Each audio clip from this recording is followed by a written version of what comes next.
Don't know what happened to Pyros, but he just got lasered. Both players now no shield to work with. Snazy, Podosai got to keep applying pressure as well, not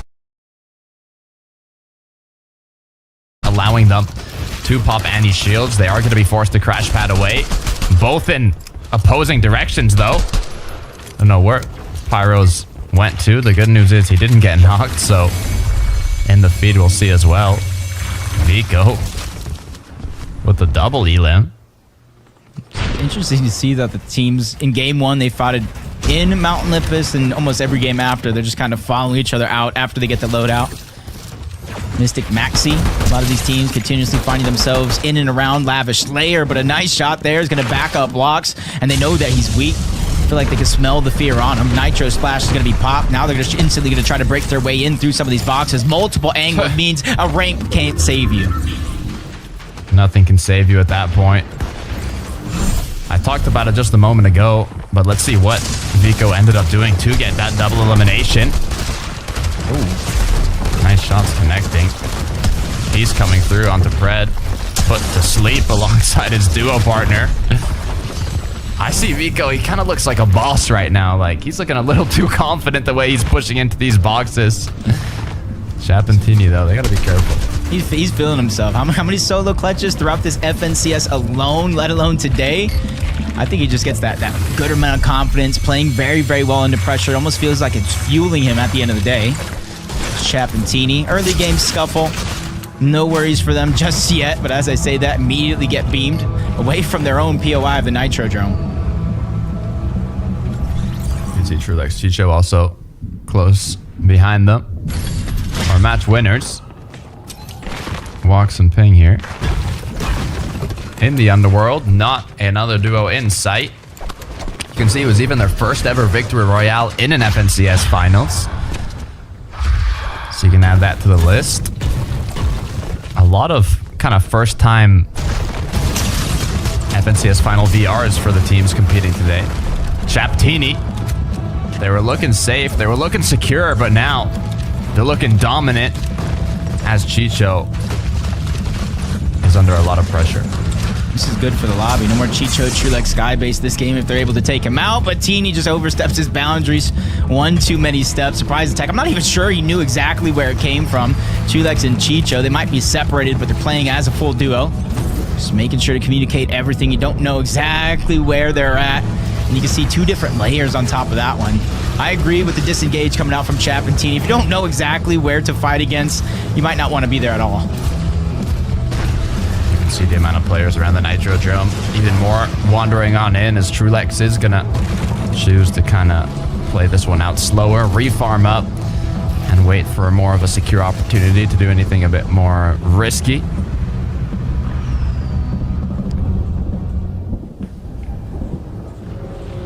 And then you got Nitrodrome that is like so contested. You even got NPCs all over the place. And then we just go to the other side of the map. It is pulling south, and then Vanya Swizzy just smooth sailing. Nothing to worry about. Very few teams even in the distance. You see one very far away that's probably trying to rotate and do the same thing. They just got a lot of space. They're almost going for these treasure maps. It's only going to give them a little bit of shields.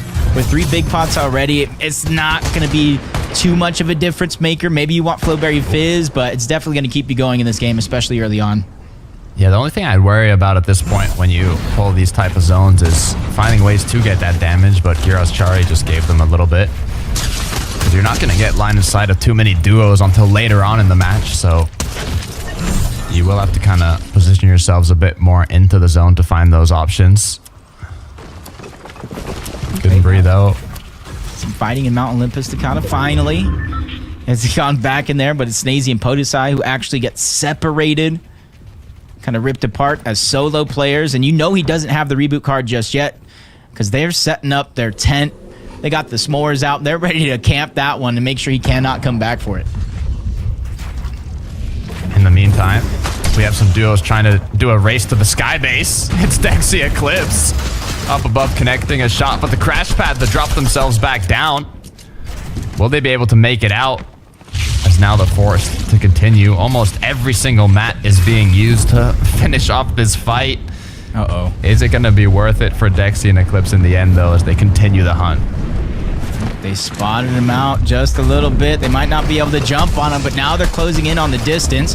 Piece Control goes out, quickly blocks it off, dips the toe in. He knows he needs those to kind of outmatch his opponent. Now he can dash his way in if he so wanted, but a quick shot from the sky. Both Eclipse and Dexy are taking too much damage for their own liking. They're going to try and slow things down just a little bit, rightfully so, because you see that team towards the east, that third party. They heard all that shots going on, and they're closing the distance slowly but surely.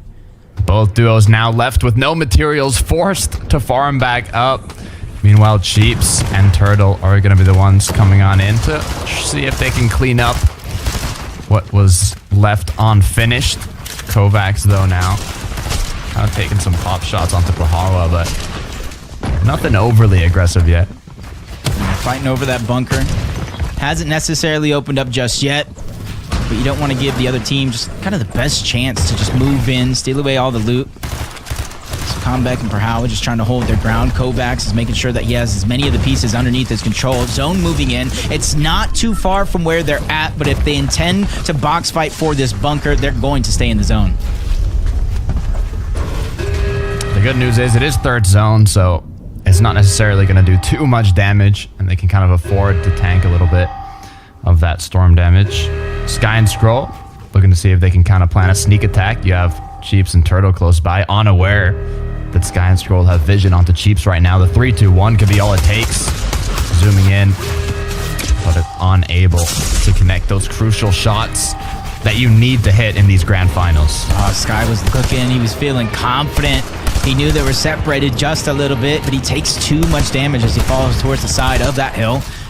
Still closing the gap, forcing them to play for a little bit more piece control. And now it's the situation where Turtle and Cheeps, even though they have full control over this bunker, they can't go down into the bunker because then it leaves them into a 2v1 situation or ultimately traps them down together if they both go down.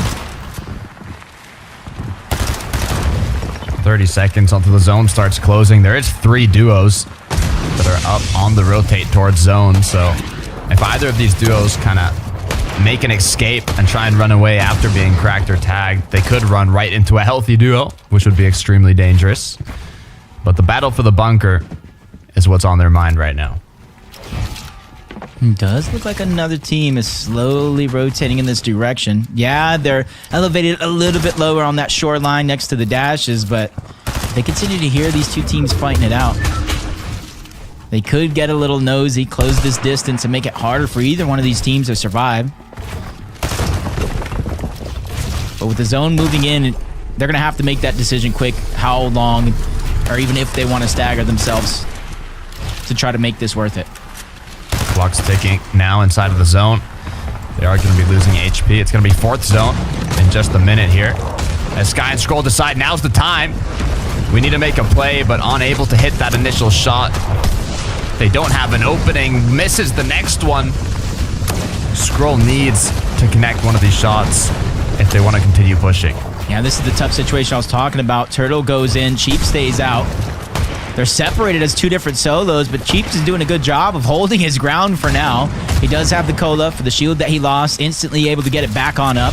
It is going to take some time, though. But with him using the cola, he's going to be fresh out of heals, which means this disengage is going to be good for both of these teams.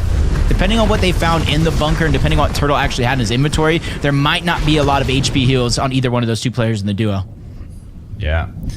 Neither duo going to go down, so a little bit of time was wasted. Same with ammunition and shield, but overall, if you did a bit of damage, it can be worth it in the end. We head on over to Restored Reels for Niandela. 120 points as they stand on the leaderboard. They're just outside of the top 10, currently in 12th place, so not too bad, but they want to work their way up slowly but surely.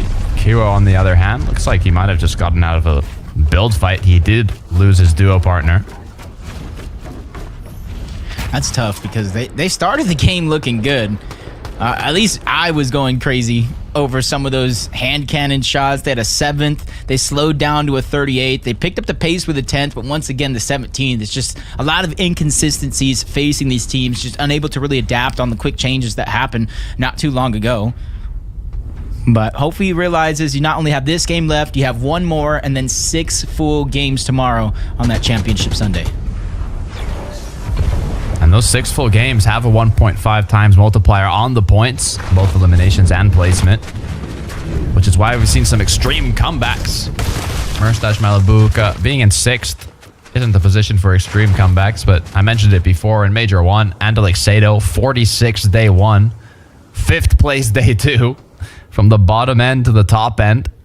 It's a comeback that hopefully we can see from duos like Kemi and Seti. As we go right back to the underworld, where Dexy and Eclipse are continuing to kind of take pop shots back and forth with Wox and Ping. It's not too bad right now. You got the crash pads, Flowberry Fizz. You have the dashes. And since it is early zone, but the damage, you can't be taking damage like that if you're Dexy. But if you're Wox, you got to be confident. Lands that shot, quickly cleans up the knock.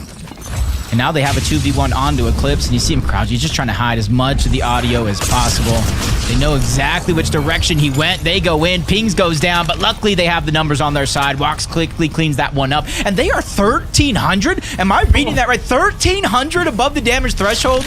What is That's got to be the highest that we've seen today. Even, I mean, I don't remember when I've seen someone with more damage than Wox and Ping. I don't know where this damage has been coming from, but clearly they're doing something right. It makes sense. It makes sense. So far throughout the day, 4,400 damage for Pings alone.